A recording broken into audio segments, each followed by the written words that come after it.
क्या 10 साल का बच्चा सफर में महरम बन सकता है? अस्सलामुअलैकुम।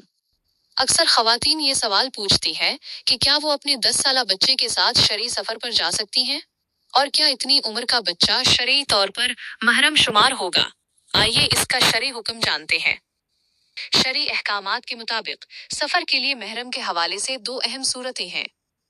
पहली सूरत, अगर बच्चा बालिग हो चुका हो या बुलूगत के करीब हो और उसमें बुलूगत के आसार जाहिर होना शुरू हो गए हों, जिसे फ़िक़्ह की इस्तिलाह में मुराहिक कहा जाता है, तो ऐसा बच्चा औरत के लिए महरम शुमार होगा। इस सूरत में खातून के लिए उसके साथ सफ़र करना शरई तौर पर जायज़ है। दूसरी सूरत, 10 साल का बच्चा अभी समझ बूझ नहीं रखता और इसमें करीबुल बुलूग होने के आसार मौजूद नहीं है, तो वो सफ़र के लिए शरई महरम नहीं कहलाएगा। ऐसी सूरत में इसके साथ शरई मुसाफते सफर यानी 78 किलोमीटर या उससे ज्यादा का सफर करना दुरुस्त नहीं होगा।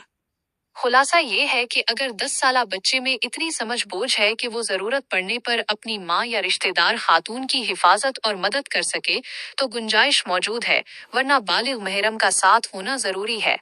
आज के इस मालूमाती वीडियो के बारे में आपकी क्या राय है? कमेंट सेक्शन में जरूर बताइएगा और मजीद ऐसी वीडियोस के लिए हमें फॉलो करें। हमें उम्मीद है कि आज की ये वीडियो आपके लिए मुफीद साबित हुई होगी।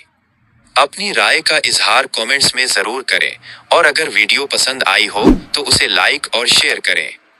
किसी भी सवाल की सूरत में कमेंट करें, हम इस पर नई वीडियो बनाने की पूरी कोशिश करेंगे। मजीद ऐसी वीडियोस के लिए चैनल को सब्सक्राइब करना ना भूलें। शुक्रिया।